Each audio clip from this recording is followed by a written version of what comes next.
Hello, sorry this video quality kind of sucks right now, but I just wanted to let you know that in case you missed it, this video is actually part of a two-part video. I don't know. Basically, I filmed an hour-long video and had to split it up into two parts. So this part that you're about to watch is all about pregnancy and how that's been going for me so far. And part one was about our house renovations and everything that we've been working on and doing at our house. So if you're interested in that and you haven't seen part one, you can go watch that.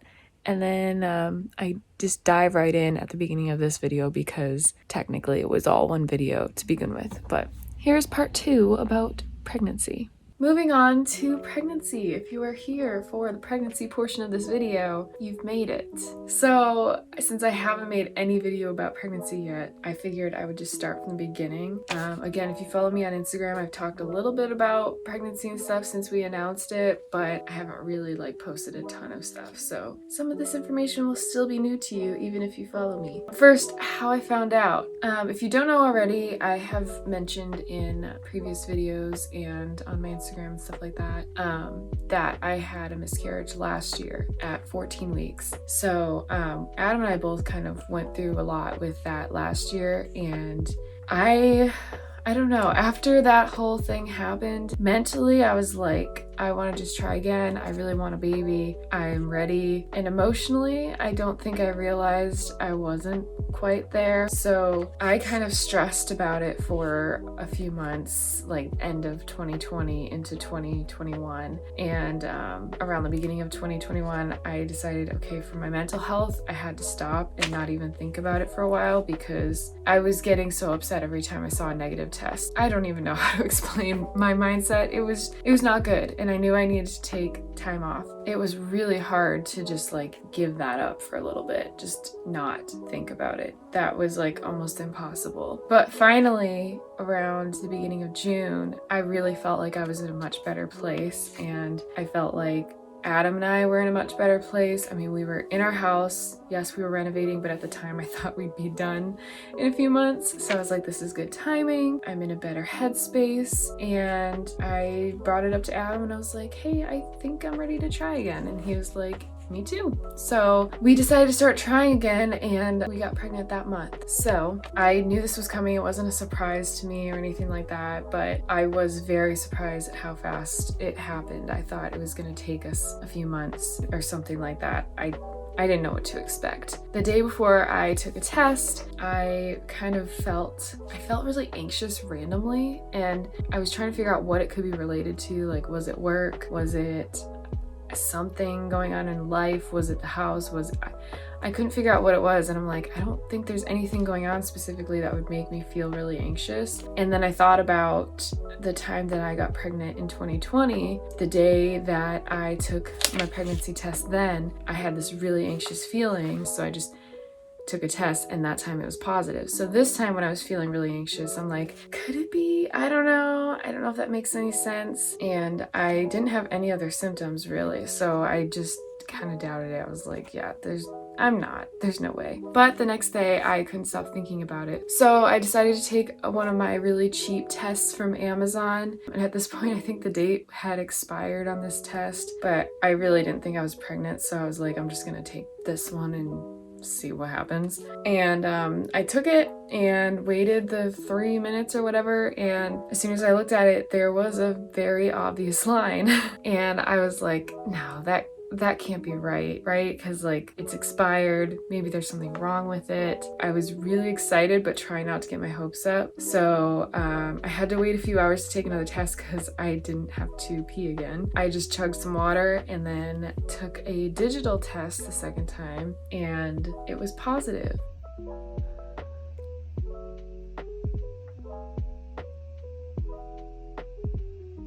my god, so close.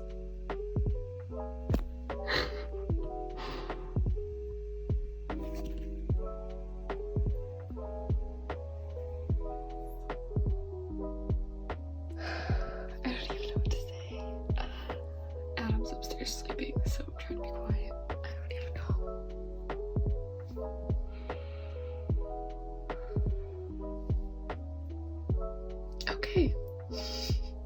I honestly didn't know how to feel. I was very excited, but also scared. I don't know. So many like emotions, mix of emotions. I totally expected to cry and all of that, but I didn't. I was just kind of in shock, like, okay, we're doing this again. And I do feel like after a miscarriage, you kind of get robbed of the excitement of a positive test. You're excited, but you're also just so terrified, and it's hard to explain really if you haven't been through it. But anyways, because of all of that fear running through me and excitement at the same time, I had no idea what to do to tell Adam. I think there was a large part of me that didn't want to make a big deal just in case. Now that I look back on it, I kind of wish I had done something bigger to tell him, but also I think it was what it was, and I'm not really upset with it. But I didn't do anything special is what I'm trying to say. I didn't do anything super special to tell him. I just we were talking about house renovations, and he talked about how once the living room is done, he wanted to build a deck outside, and I was like, well, we'll probably have to work on the nursery first. And he's like, what? And I'm like, yeah, we've only got about 9 months to get that done, so. And that's how I told him. You know what, that's okay. I think it's kind of a funny memory. It's just us. That's just me and Adam. We're not like over the top, like dramatic or emotional kind of people. So, and like I said, I think I was just kind of scared and didn't know what to do. So I was like, I need him to know so that I can just go through this and process this all with him. That's how I found out. That's how I told Adam. Yeah, it's been emotionally kind of a rocky road and up until now. I mean, overall, I've had way more peace, and I don't know how else to explain it, just peace about the whole pregnancy than I expected to have. But there's definitely been days and triggers and things like that. But overall, I've been able to really enjoy it. So next I'll do a little overview of my first trimester and all of my symptoms and things like that. Again, for memory's sake, I didn't really like document all of this stuff. Some of it I remember, some of it was like texts I sent to Crystal. I just want to be able to remember it all. So I hope this isn't like boring for you guys, but I want to look back on this video. So at first, I didn't really have any symptoms. Like I said, I didn't even have symptoms to make me think that I was pregnant. At week 5, because I found out, I think it was like week 4, maybe a little bit before my week 4 started, something like that. But around week 5 is when I started feeling nauseous, and thank goodness it was not as bad as my pregnancy last year in 2020, because that was really bad. And this time I did have some really bad days, but for the most part, I just felt nauseous. I didn't throw up a lot. Well, if you ask Adam, I threw up a lot, and I probably did more than I'm remembering now, but like I said, it didn't really compare to my first pregnancy. So I started taking Unisum at night, first of all, to help me sleep. It's a sleeping pill.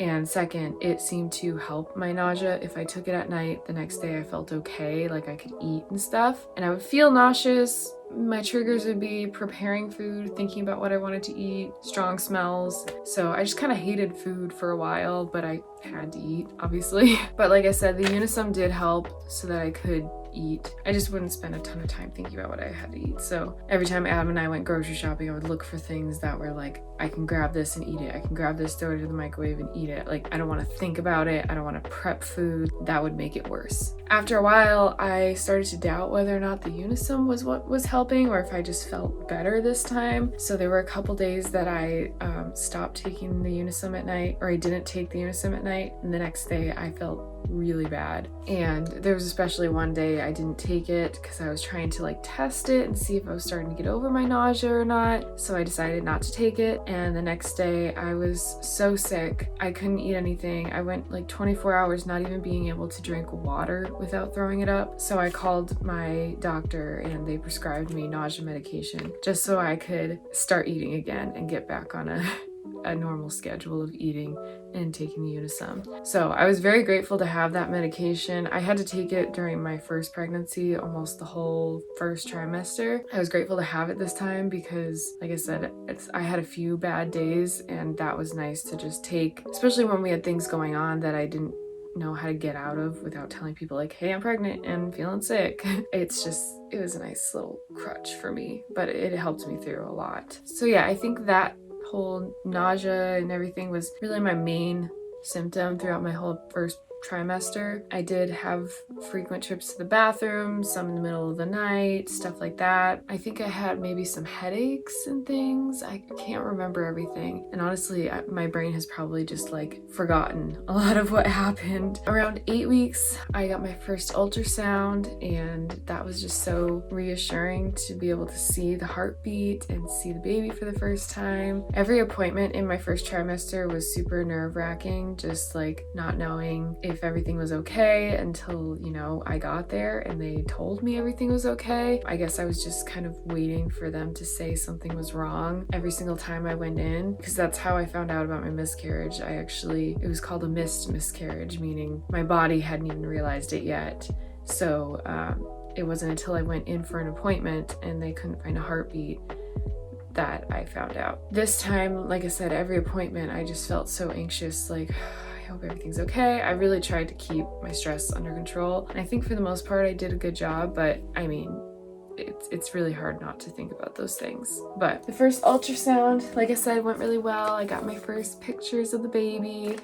Just looks like a little blob in these pictures. There's really not much to it, but I got to see the heartbeat and know that the baby was okay and everything was going well so far. That was really reassuring. Again, I was really anxious before my 12-week appointment. I knew I would be listening to the heartbeat, and that has kind of been a trigger for me through this pregnancy. Is like, if I know I'm gonna hear the heartbeat or something, I get really, really anxious, just worried that they're not gonna be able to find it or something. So when I went in for my 12-week appointment, this was only a few weeks before my last pregnancy had failed. So I was really nervous, and the doctor even told me, like, don't get nervous. This Doppler, you know, sometimes doesn't pick it up right away, but just give me a minute. And so that actually made me more nervous. But as soon as she put the Doppler on my stomach, we heard the heartbeat right away, and I felt so relieved and so happy. But at 12 weeks, I also did the sneak peek test to find out that it was a boy, and Adam and I had a hard time believing it for a while. Because it was a sneak peek test, it's not like, I mean, it's pretty accurate, but we were scared that it wasn't 100%. We were very excited, but we didn't really tell anyone. I mean, we didn't tell anyone about, by the way, the pregnancy for a long time. We told my mom, my dad, and Crystal right away, because if something had happened, I really wanted them to be there for me and to be able to talk to them throughout the pregnancy and stuff. But for the most part, we didn't tell anyone for a long time. Here and there, we started telling people, more and more of our family, my siblings, stuff like that.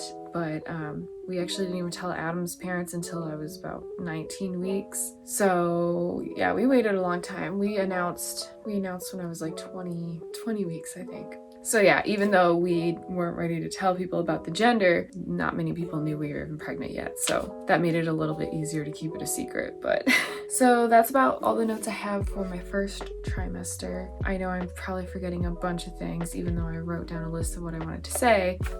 I'll be hopefully making more videos. So if you have any questions about my first trimester, comment down below. But so onto my second trimester, my nausea slowly got better, thank goodness. I think it was around week 16. I stopped taking Unisum at night and I felt fine the next day. So I had like little nausea here and there, but it really wasn't bad anymore and hasn't been since. So thank goodness. I was terrified I was gonna be nauseous the whole pregnancy, and I don't think I could handle that. I'm so happy I'm over that now. Around the beginning of the second trimester is when we chose the name for the baby, Kyler Sean. It was at our anniversary dinner in August that we came up with a whole list of names that we liked, and we wanted something kind of unique but not crazy and weird, but we wanted something that wasn't like super popular right now. And Adam came up with the name Kyler, and I was at first didn't like it. I thought it sounded like Kylie, and I was like, I'll put it on the list, but we'll see. And then as the days went by, it kind of really grew on me, and that name really stuck out to me among the rest of them. And yeah, it was maybe around 16 or 17 weeks, something like that, we officially decided, okay, his name is Kyler. So Sean is after Adam's middle name. I am so excited to have a name to be able to call him by. We announced the name when we announced our pregnancy, or my pregnancy, on Instagram. But yeah, like I said, I heard the heartbeat again at 16 weeks. My appointments have been every 4 weeks for the most part, so. Oh, and then at 17 weeks, pretty much on the dot, I felt movement for the first time. It felt like gas bubbles at first, but it felt different, and I was just like, is this it? I think so. I texted Crystal that day like, oh my gosh, I think I feel movement. And I've been lucky enough to feel him every single day since then. That has been a huge blessing, just to feel him and know that he's okay and he's healthy. Just such an amazing feeling overall. I mean, it's kind of weird sometimes, it freaks me out, but it's amazing. I think it was a few days after I first felt him that I think I felt him with my hand. It could have been in my head because it was kind of early, but I swear I felt something. And I again texted Crystal right away like, oh my gosh, is it too early? I think I felt him. Like, it's just so exciting to be at that point. Adam felt him for the first time, I think around 20 weeks. And he kind of freaked out a little like, oh, that's weird. Like there's an alien in there.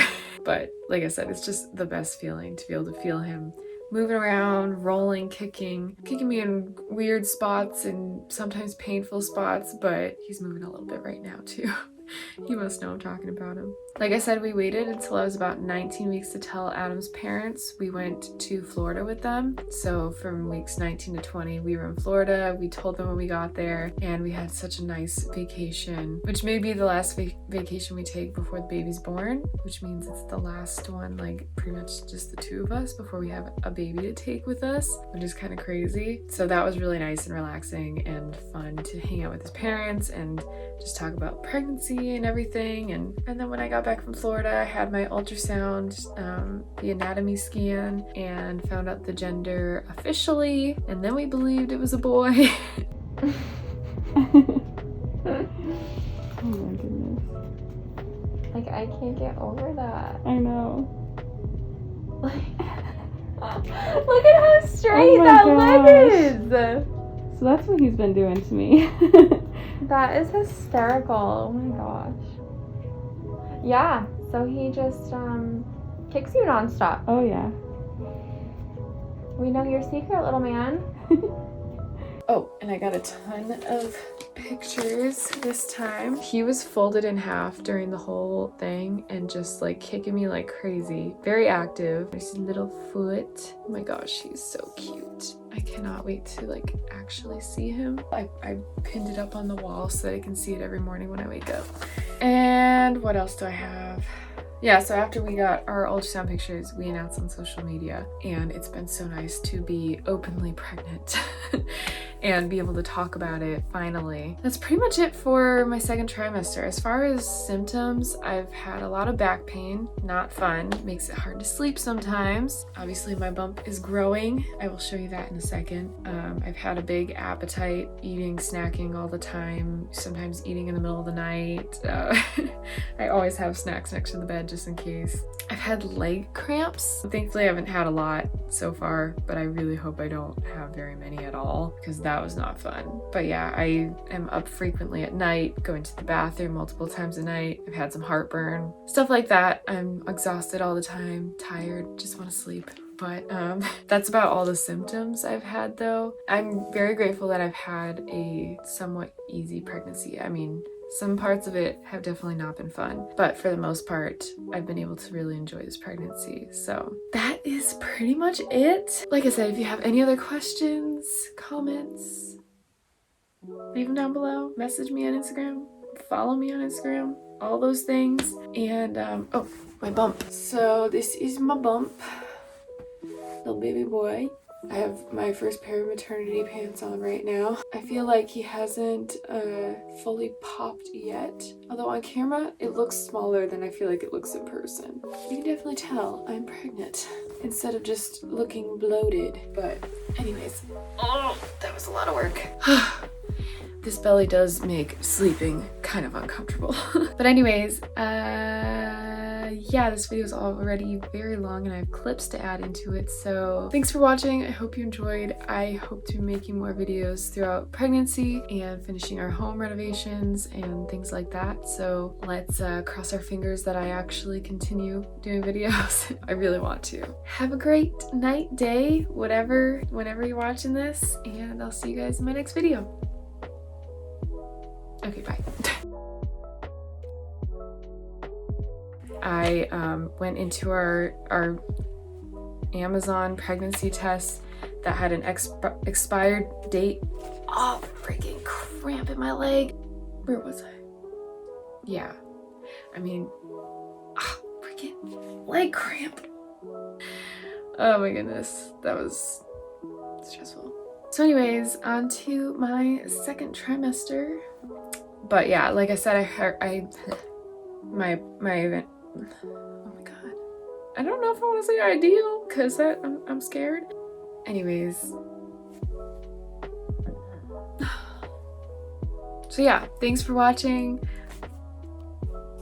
I just like spit at the camera. Bye.